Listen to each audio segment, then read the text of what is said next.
Assalamualaikum warahmatullahi wabarakatuh. Kembali kita berjumpa dalam sudut pandang, melihat dalam sudut yang berbeda dengan cara pandang yang berbeda untuk menemukan makna yang harusnya juga berbeda. Ada hal yang menarik, sikap atau pernyataan yang ramai di media sosial dan dibagikan di berbagai platform percakapan yang memuat pernyataan Ketua Gerakan Jalan Lurus GJL Kalimantan Selatan, Bang Anang Rosadi, yang di situ kemudian ada kesan melakukan pembelaan atau kemudian advokasi terhadap orang yang ditetapkan oleh kepolisian sebagai tersangka dalam dugaan tindakan asusila terhadap yang terjadi di salah satu SMP di Kabupaten Hulu Sungai Utara atau sekolah menengah pertama di Kabupaten Hulu Sungai Utara. Itu yang akan kita bahas, akan kita diskusikan dalam sudut pandang kali ini, Bang Anang. Siap. Sehat hari ini. Alhamdulillah. Ini ramai. Ini tidak seperti biasanya seorang Bang Anang Rosadi, Ketua GJL Gerakan Jalan Lurus Kalimantan Selatan, melakukan, boleh kami sebut advokasi ya, melakukan advokasi terhadap sebuah kasus yang kemudian mentersangkakan seorang guru di Kabupaten Hulu Sungai Utara, guru di salah satu SMP. Alasan Bang Anang apa? Nah, jadi begini, ini kan yang dikenakan kan Undang-Undang Perlindungan Perempuan dan Anak, PPA. Nah, Undang-Undang Perlindungan Perempuan dan Anak ini memang ini undang-undang yang baik untuk melindungi perempuan dan anak baik dari kekerasan atau tindakan asusila. Tetapi yang berbahaya adalah ini juga rentan terhadap penyalahgunaan. Nah, saya melihat beberapa kasus yang muncul, yang terangkat ataupun tidak terangkat.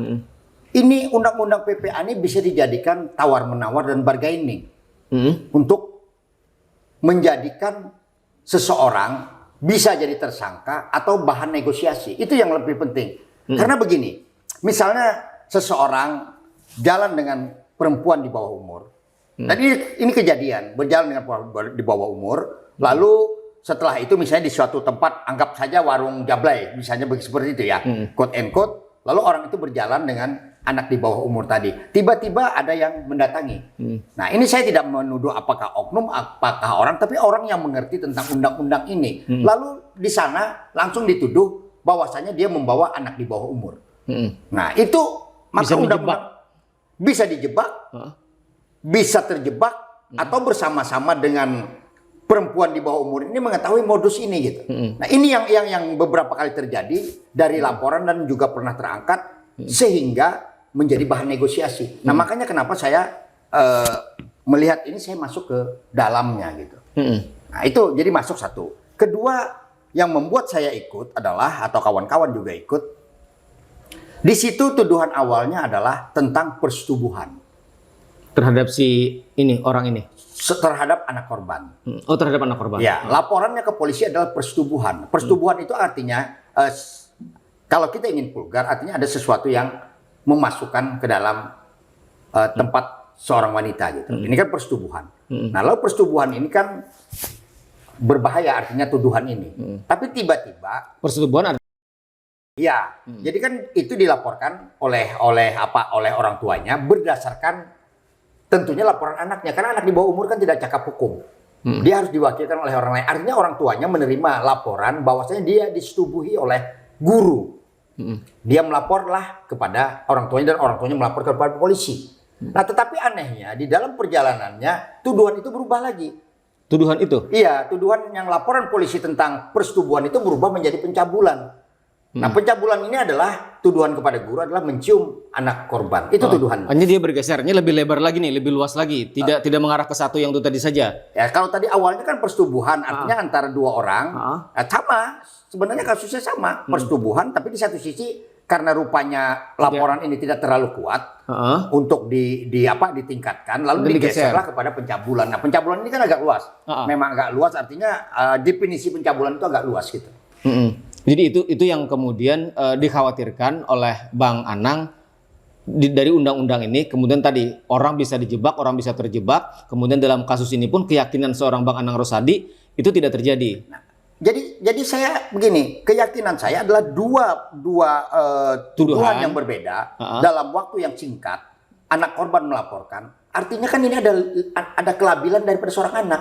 Nah, memang anak di 15 tahun itu memang anak yang labil yang belum bisa berpikir, makanya anak di bawah umur itu harus didampingi psikolog, didampingi penasihat hukum. Ketika misalnya melakukan pemeriksaan, ternyata kan dalam waktu yang jeda begitu dekat pemeriksaan ini berubah. Nah, saya khawatir ada orang-orang di belakang ini yang bermain atau orang-orang yang mensupport ini, yang orang-orang yang mungkin saja memiliki kekuasaan. Itu intinya. Ada kecurigaan itu? Ada kecurigaan itu karena kan ini kan sesuatu yang sebenarnya kalau misalnya dibaca juga KUHP baru, sebenarnya ada hal-hal yang bisa dikomunikasikan gitu terhadap ini. Apalagi kan hanya sekolah tuduhannya adalah mencium gitu. Nah, tuduhannya 3 kali mencium. Nah, 1 kali saja harusnya berontak kalau dia tidak mau. Karena kan soal pencabulan ini kan kalau betul terjadi. Kalau betul terjadi kan misalnya ada orang yang dicium dia berontak. 1 kali dicium dia pasti berontak. Dia tidak menerima karena kan kecuali kedua-duanya misalnya sepakat untuk berciuman gitu. Tapi kalau satu tidak mau berarti kan dia merasa itu kan ada tindakan-tindakan quote in quote kekerasan terhadap dirinya yang dia tidak suka sehingga dia merasa itu adalah sebuah pelecehan dan pencabulan harus melaporkan. Dan kalau kemudian terjadi pemaksaan di situ, maka tentu kan akan juga berdampak terhadap psikologis si anak kan. Iya. Maka anak itu mungkin akan berubah misalnya, dia akan menjadi pendiam, dia akan pokoknya berubah kan, ada dampak kan. Ya, jelas kalau dia ada ketidaksukaan, paksaan dari orang lain, tentu secara psikologis kan itu memiliki dampak yang sangat besar. Nah ini yang terjadi.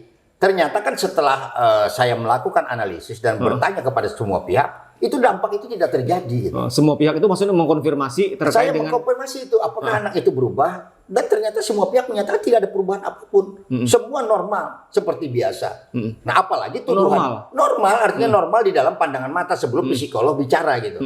Nah jadi ternyata kan dalam tuduhan itu ternyata 3 kali. Setelah 3 kali baru melaporkan bahwasanya dia dicabuli. Nah itu yang berbahaya saya bilang. Kalau undang-undang ini disalahgunakan oleh aparat, ini bahaya, hukumannya 5 tahun loh. Bang Anang, artinya dalam kasus ini seorang Bang Anang, Ketua GJL sudah melakukan verifikasi ke lapangan, termasuk mengkonfirmasi kepada para pihak untuk kemudian mencek apakah kemudian si anak ini menjadi karena kalau dia korban misalnya betul terjadi kejadian, dia akan mengalami traumatik kan, akan berubah dan segala macam. Artinya seorang Bang Anang sudah memverifikasi itu. Saya kan harus memverifikasi sebelum memberikan bantuan hukum karena kan kita takut salah gitu. Betul. Jangan sampai membela orang yang kan berdampak terhadap organisasi kita juga. Nanti orang bilang kita nih kok seperti ini. Pembela yang salah gitu. Tapi kan sebenarnya pembelaan itu kan sebenarnya meluruskan keadaan hukum. Pembela secara misalnya pengacara itu sebenarnya bukan memenangkan orang pada hakikatnya, tapi mendudukan hukum kepada proporsi sebenarnya. Dan ketika hukum ditempatkan pada proporsi sebenarnya, maka quote and quote istilah kemenangan itu terjadi gitu. Lalu dianggap menang karena dia memang kedudukan memperjuangkan itu bukan membenarkan yang salah atau menyalahkan yang benar gitu. Artinya dalam posisi ini pun sama seorang Bang Anang Rosadi adalah ingin mendudukan kalau memang salah, kalau memang tidak salah. Artinya posisikan orang itu sesuai dengan hak hukumnya. Iya, itu yang saya posisikan, maka kita sediakan pengacara. Nah, tapi kemarin kan saya lihat saya juga perlu menyampaikan pendapat sahabat pengadilan. Nah, sekarang proses sampai di mana nih? Nah, proses ini kan sudah sidang. Nah, besok penyerahan sidang pra-peradilan. Nah, maka dari itu kan waktu itu setelah berkonsultasi saya minta untuk dipra-peradilkan. Oh, jadi mempra-peradilankan terkait dengan penetapan tersangka terhadap yang bersangkutan. Dan itu sudah jalan. Iya, sudah jalan. Kenapa kita melakukan pra-peradilan? Karena di dalam penetapan saudara BH ini sebagai tersangka itu berdasarkan pendapat ahli psikologi gitu.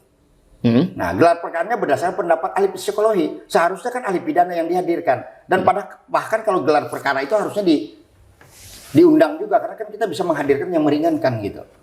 Nah, ini yang terjadi, ternyata ada gelar perkara yang keputusannya berdasarkan pertimbangan daripada ahli kejiwaan psikolog. Psikiatriatrum itu. Nah, dari sebuah rumah sakit Pembalah Batung di Amuntai. Artinya rumah sakit pemerintah daerah. Rumah sakit pemerintah daerah atas permintaan penyidik. Kejanggalan yang dilihat oleh Bang Anang dalam kasus ini apa lagi? Kejanggalan yang saya lihat begini. Tadi kan misalnya dari pencabulan berubah menjadi apa? Iya. Nah, lalu kejadian itu kan di bulan Juli. Juli. Nah, permintaan visumnya di bulan Oktober. Kejadian bulan Juli, permintaan visum bulan Oktober. Ya, Juli, berarti Agustus, September, Oktober. Berarti 3 bulan. 3 bulan. Nah, 3 bulan setelah kejadian baru diminta visum. Artinya apa? Mereka ingin melengkapi syarat-syarat terpenuhinya orang ditersangkakan. Tapi jarak 3 bulan itu apa yang bisa divisum? Visum itu kan ada 2 hal. Pertama kepada benda hidup, kedua yang mati. Visum ada itu adalah melihat permukaan. Artinya kalau ada luka, benjolan dan sebagainya akibat dari kekerasan, akibat benda tumpul, lalu ada visum et repertum. Nah itu kan itu pengertian daripada visum gitu. Nah setelah 3 bulan kalau orang dicium, misalnya pipinya, apa yang mau divisum? Nah kalau misalnya luka, saya bilang akibat gigitan, ya bisa saja divisum, tapi kan tidak ada bekas, tidak ada apa-apa. Bagaimana caranya dia meminta itu menjadi visum et repertum gitu? Nah, apalagi ada visum lain yang mengarah yang jauh daripada apa yang terjadi. Saya tidak sebut di sini, tapi itu kan nanti buat pembuktian kami, buat serangan balik. Tapi si BH dalam pemeriksaan, dalam pemanggilan datang.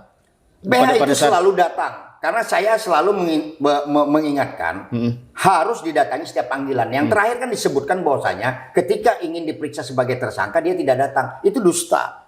Karena saya mendampingi terus.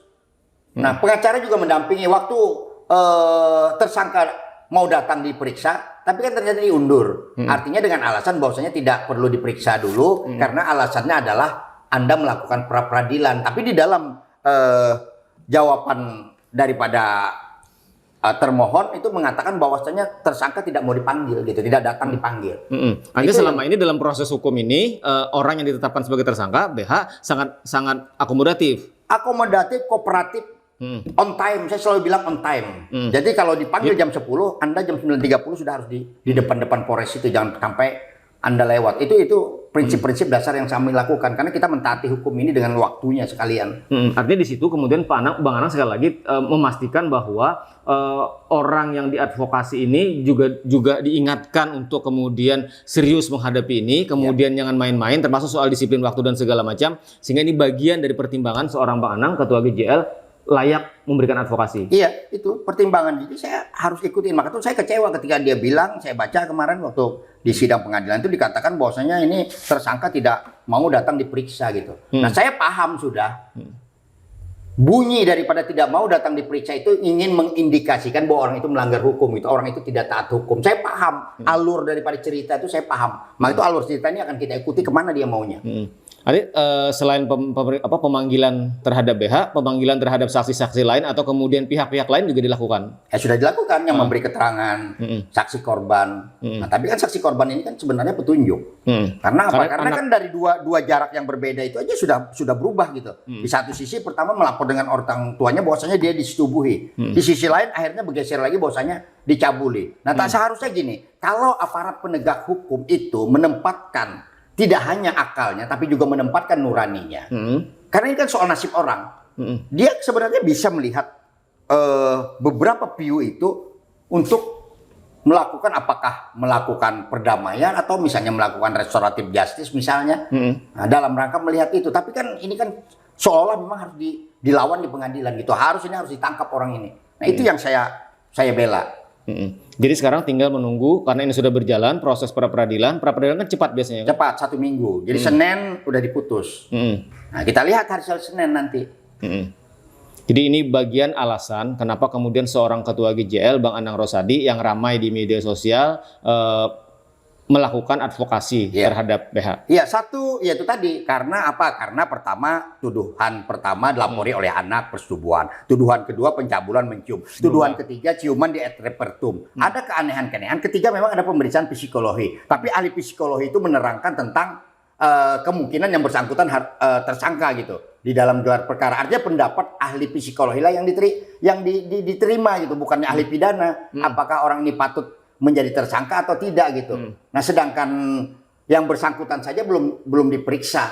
Artinya kan kalau misalnya mau memeriksa psikologi, kedua-duanya juga harus diperiksa. Itu harus balan, nggak bisa satu orang aja diperiksa. Nah, itu hal-hal yang itulah yang menyebabkan saya melihat ada kejanggalan di dalam kasus ini sehingga saya harus mau bersusah-susah untuk turun. Terakhir Bang Anang, ini kan hanya case nih yang terjadi pada BH. Tapi kan sesungguhnya kita bicara dalam konteks yang lebih luas kan. Artinya tadi kembali ke awal, ini soal undang-undang PPA, perlindungan perempuan dan anak, kata Bang Anang, agar kemudian tidak boleh ada multitafsir, tidak boleh orang kemudian dikriminalisasi dan segala macam hanya karena tadi misalnya ada apalagi harus soal dijebak dan segala macam. Karena ini kan bahaya. Artinya terakhir pesan Bang Anang sebagai seorang ketua GJL gimana? Pesan saya adalah pertama ini untuk khususnya kan misalnya tempat-tempat hiburan, hotel atau apapun orang yang mengunjungi itu dia agak berhati-hati dengan hal ini. Nah, tapi undang-undang ini juga perlu direvisi gitu. Karena apa? Di dalam undang-undang ini perempuan itu lebih identik adalah korban. Anak-anak itu harus korban gitu. Bukan artinya orang pemicu. Dia harus korban sehingga laki-laki lah yang dewasa lah atau laki-laki lah yang membawa kekerasan itu ke dalam rumah tangga atau membawa tindakan-tindakan asusila gitu. Nah, padahal sekarang ini kan perubahan siklus ini kan berubah gitu. Kalau undang-undang perkawinan menyebutkan 16 tahun yang dulunya gitu ya kan. Nah, sekarang kan di undang-undang kita yang baru itu kan harus 19 tahun dewasa. Tapi kedewasaan anak itu sekarang jauh di bawah itu. Betul, apalagi dengan perkembangan sekarang. Ya, perkembangan sekarang. Media sosial macam-macam. Media sosial macam perkembangan itu lebih cepat. Nah, tetapi kalau kompilasi hukum Islam kan sebenarnya kalau akil balik itu sudah bisa dinikahkan gitu. Nah, itu kan yang diatur gitu. Tapi kan persoalan ini kan harus izin pengadilan ini yang repot. Nah, ini harus ada yang mekanisme harusnya dirubah. Karena ini ada di daerah-daerah tertentu orang menikahkan anak di bawah 15 tahun. Tapi kalau diam-diam mereka masih bisa manipulasi lah. Atau ada yang menaikkan kalau dulu ya menaikkan umur di dalam KTP-nya. Sehingga tercapai. Nah, sekarang kan agak susah dengan eKTP. Tetapi ini juga tempat-tempat yang berbahaya. Karena kalau orang tidak mengerti, itu akan berbahaya. Mungkin Anda ingat kasus di Solo, siapa yang pengusaha? Oh iya, nah, yang pengusaha logam itu. Iya, saya lupa namanya itu. Nah, itu kan sama kasusnya, tapi di daerah-daerah lain banyak yang seperti itu terjadi. Tapi karena bukan sasaran tembak, lolos gitu. Tapi yang mana diketahui sasaran tembak itu mungkin saja jadi tempat permainan undang-undang ini. Itu yang saya khawatirkan. Maka itu kita harusnya ya. Maka itu setiap persoalan yang ada di masyarakat DPR itu mengkaji. Nah, mengkajilah dia apa yang harus dirubah, apa yang dikurangi, apa yang ditambah. Nah, jadi bukan tugas DPR itu hanya sekedar merespons sebuah kejadian. Dia harus melihat kejadian ini ada sebab akibat di mana menguncinya. Itu sebenarnya tugas dewan. Terakhir Bang Anang, tadi kan ada yang tertinggal nih. Ketika seorang Bang Anang Rosadi melakukan pembelaan terhadap orang yang hari ditersangkakan, yang tadi inisialnya BH, bukan berarti kemudian kita setuju dengan adanya tindak kekerasan terhadap perempuan dan anak, bukan kemudian kita setuju bahwa tindakan kekerasan, pelecehan seksual dan segala macam, bukan itu, tetapi sesungguhnya memposisikan ini pada posisi hukum yang sesungguhnya. Iya, kita GJL karena bahaya kan kalau orang menerjemahkan. Kita memposisikan diri, jangan sampai hukum ini dijadikan alat. Jangan sampai karena orang berkuasa orang bisa memutarbalikkan fakta. Nah, karena dia berkuasa misalnya di daerah ada kekuasaan lalu dia mengacak-acak hukum itu untuk menghukum orang dan suara itu ada. Di kasus ini? Di kasus ini suara itu ada. Kalau tidak mentersangkakan yang bersangkutan, awas, ada ancaman seperti itu dan ada saksi yang beberapa orang menyampaikan itu. Artinya apa? Ada upaya-upaya kriminalisasi yang tersembunyi di dalam ini. Arogansi ya katakanlah kekuasaan gitu. Yang apakah yang membackingi ataukah yang di dalam aparat itu sendiri. Jadi dalam kasus ini sekali lagi bukan kemudian kita membiarkan kalau memang betul-betul terjadi ada tindakan kekerasan terhadap perempuan dan anak, pelecehan terhadap perempuan dan anak, tapi kita dudukkan itu dalam porsi yang sesungguhnya, porsi yang sebenarnya, jangan ada kriminalisasi. Iya, jadi mesti mengertilah tentang keadaan, tentang situasional, tentang bagaimana anak-anak yang berhadapan dengan hukum, dengan orang tuanya misalnya. Kan ada juga kejadian dengan orang tua kandung, dengan orang tua tiri. Ya, itu kan banyak kasus juga terjadi. Kalau itu kemudian terjadi, itu juga sesuatu yang harus betul-betul kita lawan. Orang itu betul-betul dihukum. Nah, betul-betul dihukum kalau memang itu terjadi. Nah, tapi kan sebelum itu terjadi juga perlindungan terhadap itu kan harus dilakukan sehingga itu ada antisipasi gitu terhadap semua hal yang berkembang. Itu kita turun tangan, saya bolak-balik ke kamu. Jadi ini bukan tentang kita membenarkan tindak kekerasan, bukan? Tidak, sama sekali tidak. Tapi kita ingin orang jangan dikriminalisasi, orang jangan misalnya karena ada celah orang lalu misalnya kemungkinan untuk diperas, itu yang saya tidak mau. Oke, artinya kita akan tunggu Bang Anang, kita hari Senin tanggal 8 putusan. Artinya itu sesuai jadwal ya? Sesuai jadwal kalau tidak berubah. Karena pra-peradilan kata Bang Anang tadi kan seminggu harus selesai. Iya, harus selesai. Artinya di jadwalnya itu tanggal 8 adalah putusan. Udah putusan. Tapi kan kemarin majelis mengatakan kalau putusan itu kan bisa aja lambat lewat, tapi pra peradilan ini selesai 1 minggu gitu. Harus selesai 1 minggu. Oke, baik, terima kasih Bang Anang. Kita akan tunggu bagaimana kemudian perkembangan kasus yang hari ini diadvokasi oleh seorang Anang Rosadi. Tapi pun penting agar kemudian kita tidak salah paham, bukan berarti kemudian kita membiarkan, bukan kemudian kita setuju terhadap tindakan kekerasan terhadap perempuan dan anak, tapi kita dudukkan posisinya pada sesuai dengan posisinya. Itu yang paling penting. Oke, baik, terima kasih tuntas sudah kebersamaan kita dalam sudut pandang kali ini bicara terkait dengan advokasi yang dilakukan oleh seorang ketua Gerakan Jalan Lurus GJL Kalimantan Selatan, Bang Anang Rosadi, dalam satu kasus yang mentersangkakan seseorang bernama BH di Kabupaten Hulu Sungai Utara, yang kemudian tadi kata Bang Anang terakhir akan tunggu bagaimana di jadwalnya itu, di jadwal persidangan pra peradilan putus di tanggal 8 hari Senin. Baik, terima kasih dan wassalamualaikum warahmatullahi wabarakatuh.